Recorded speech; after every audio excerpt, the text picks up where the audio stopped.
Hey guys, thank you so much for tuning back in to our Twin Charged Magnum project. I want to thank you guys so much for sticking with me. I know this has been a long process, a lot of fabrication on this vehicle, and you guys know that fabrication is actually my favorite thing to do. But even for me, I start to get tired of it after a while when that's all you're doing is fabricating.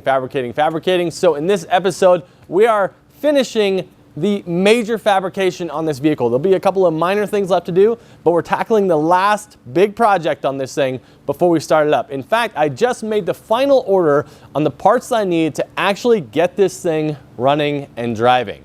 So I don't want to amp it up too much. It's not like it's going to be next episode or anything, but we are definitely closing in on our goal of actually driving and testing this thing and getting it to the dyno. I know I promised in the past before that I would take a vehicle to the dyno and it didn't happen. This one is absolutely going to be on the dyno. We're going to see what this thing can reliably make. That's kind of the goal here. Give it some reliable power. That way I can take it on this drag and drive event, have a great time with it, and yet still have it functional, because I really don't feel like overhauling this engine on the side of the road when I go on that event. So what is to come in this episode? That final fabrication project, we are going to be finishing up the exhaust on this car. Now I've come up with something that's a little bit unique. Hope you guys like it. Let's get into it. Now, as a lot of guys my age and older will know, you start to kind of lose your appreciation for vehicles that are loud just for loud's sake. I know that my 392 swap C10 that I call Identity Crisis, that's kind of right on the edge of being too loud. If you're driving that truck for several hours at a time, your ears will start to ring unless you're actually wearing headphones. It sounds amazing, there's no question about it. When you're just cruising around, it's fantastic. But on longer road trips, it can become a little bit annoying. It doesn't really drone, it's just somewhat loud and boomy. So on this car, because it is a drag and drive style vehicle, I want to be comfortable while I'm driving these long distances. So my questions were, okay, what am I going to do here? Am I going to do a single 4-inch all the way out the back of this thing? Do I want to go into a dual 3-inch right here? What do I want to do? Well, I decided to come up with a solution that I think is very simple and clean, and I think it's going to be very effective. So the idea here is to go from our single 4-inch right here and then adapt it to the factory exhaust right here. Now these are dual 2 1/4-inch pipes, and it has a muffler here and dual mufflers out the back. This thing's going to be nice and quiet while it's driving.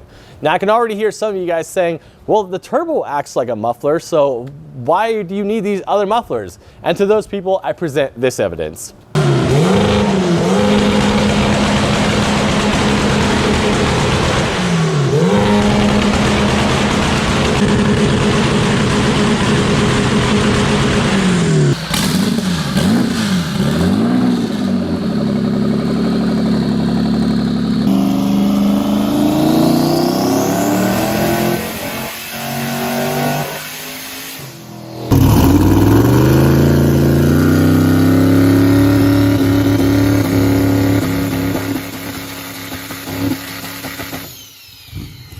Let's be honest, guys, at this point, when you're saying that a turbo acts like a muffler, that's just one of those things that people say.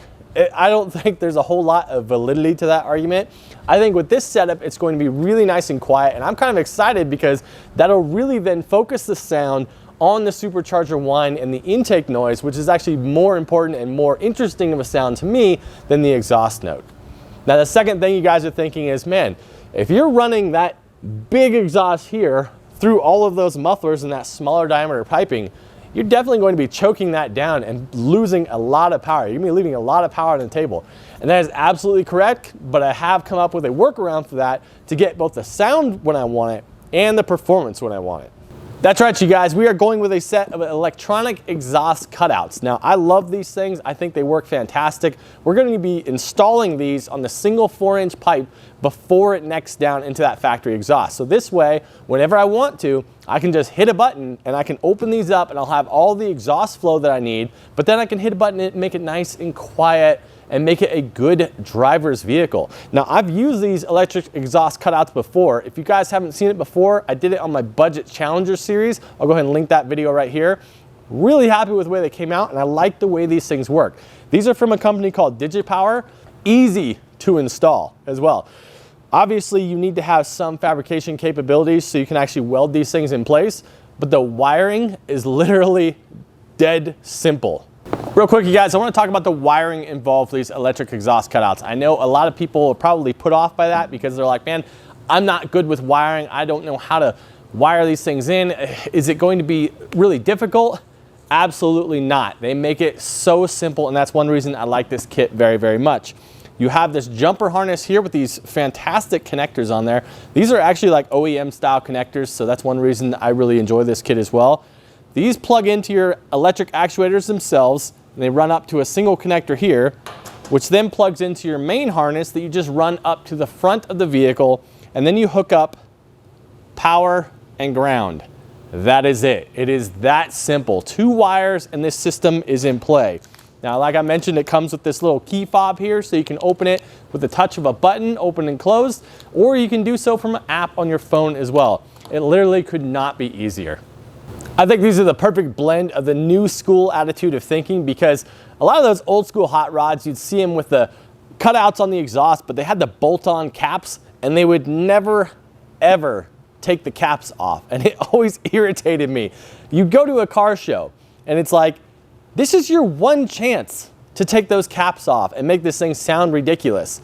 And they would still leave the caps on because it was such a pain to unbolt the caps and then bolt them back on later. Then you'd have exhaust leaks and all that stuff.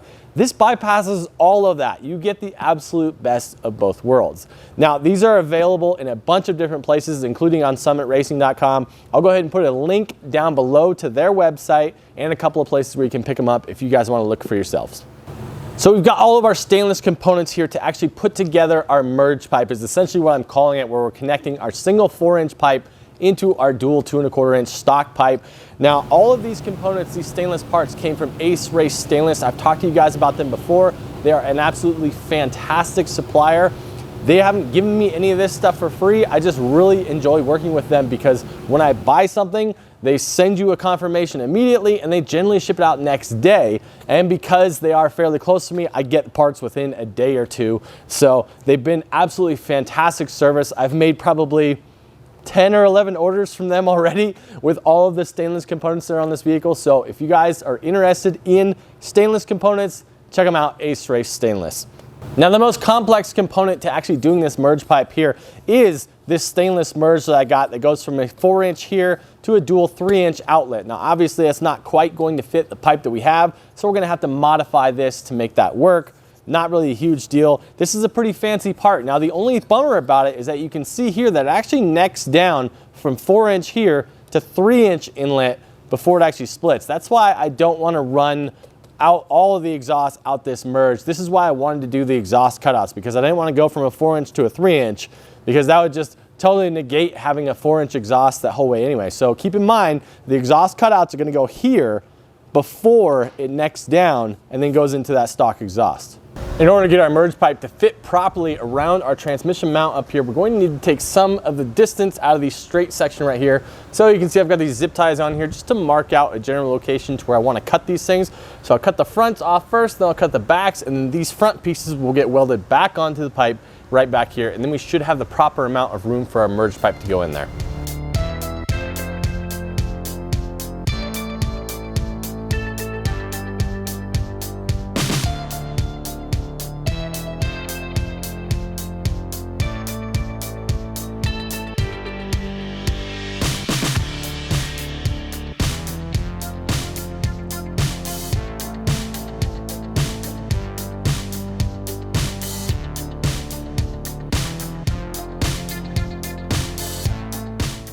Now, I believe this material is aluminized steel, which, while it is great for corrosion resistance, usually welds quite horribly. So I'm gonna go ahead and try to just MIG weld these ends back on, see how they turn out. I suspect it will be kind of ugly, but we'll show you the final result.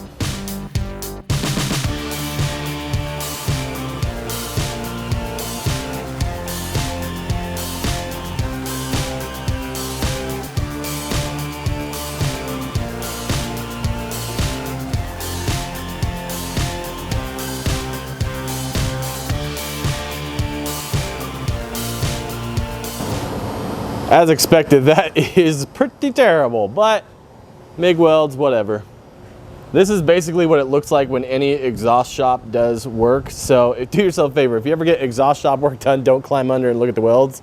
This is pretty much what they look like. That aluminized pipe is a pain, and besides that, this already has soot on the inside of the pipe itself, so that very easily contaminates the weld too. So just not a recipe for a good clean finish on there. With that being said, cosmetics aren't my primary concern with this factory exhaust piece right here. We've got that all finished up. Let's go ahead and get this thing back up into the vehicle so we can start building our merge pipe.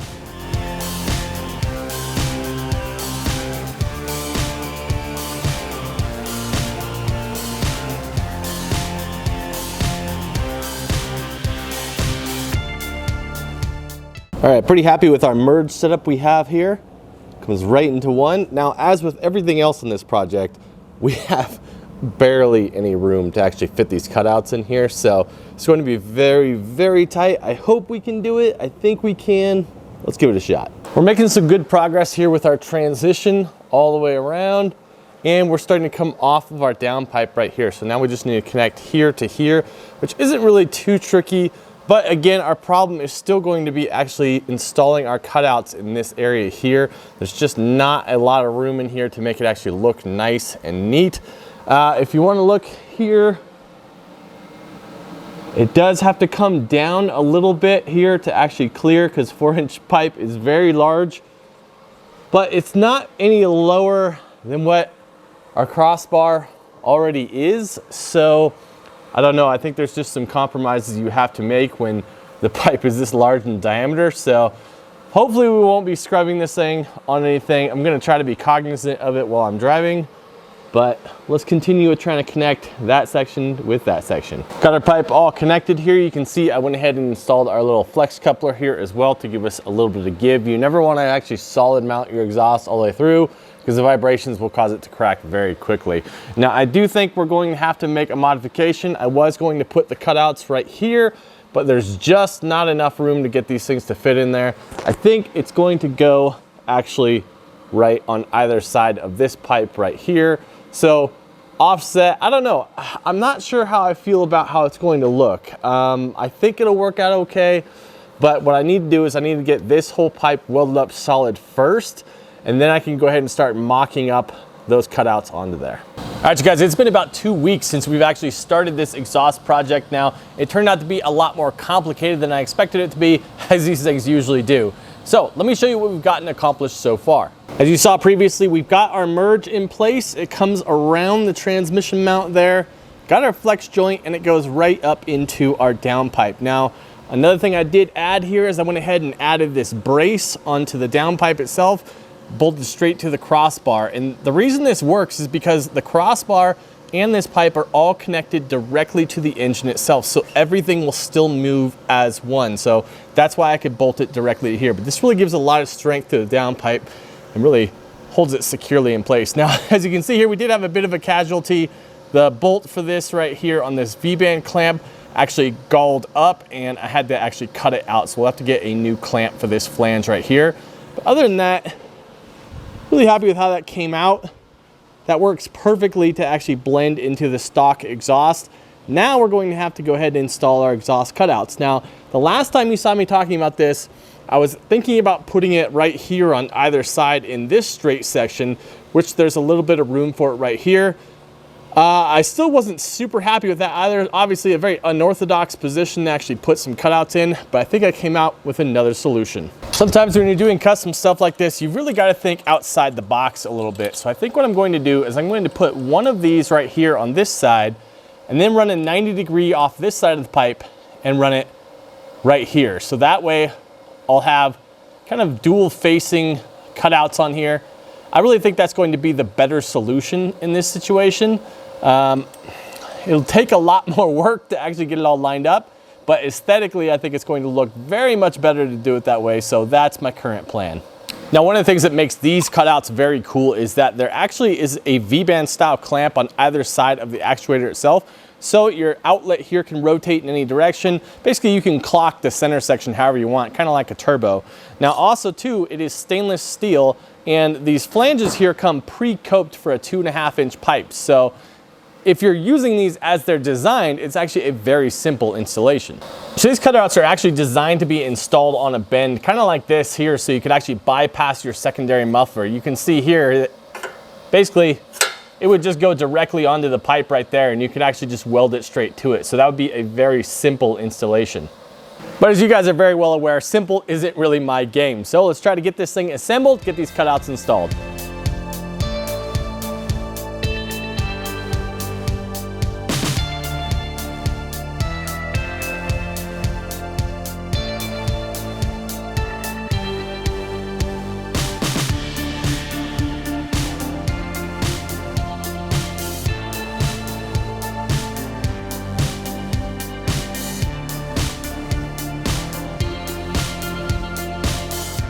All right, obviously it needs to be finish welded all the way around, but I'm pretty darn happy with how that came out.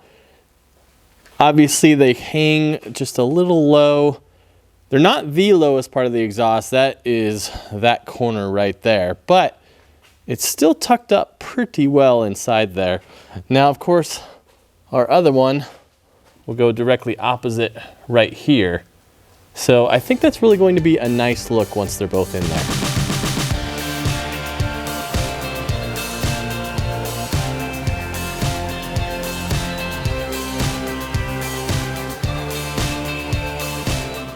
Okay, I know I say this a lot, but I'm really happy with this. This was a huge amount of work, but I think it's gonna sound pretty good. Got them fairly close to even with each other. It's not too bad, honestly, for the constraints I was working with. Now, this left side here, the actuator does sit a little bit low. It's right about even with the bottom of this pipe here. So certainly not totally ideal, but when you're underneath a vehicle, there's just certain constraints you have to work within. That's one of them. This is a low vehicle, so I'm just gonna have to be careful with it. Now, unfortunately, I'm not going to have these cutouts hooked up in this particular episode. So right now, I'm gonna cut to that previous episode when I installed these in the past, so you guys can see and hear exactly how these things operate. So I have to admit, this is pretty cool.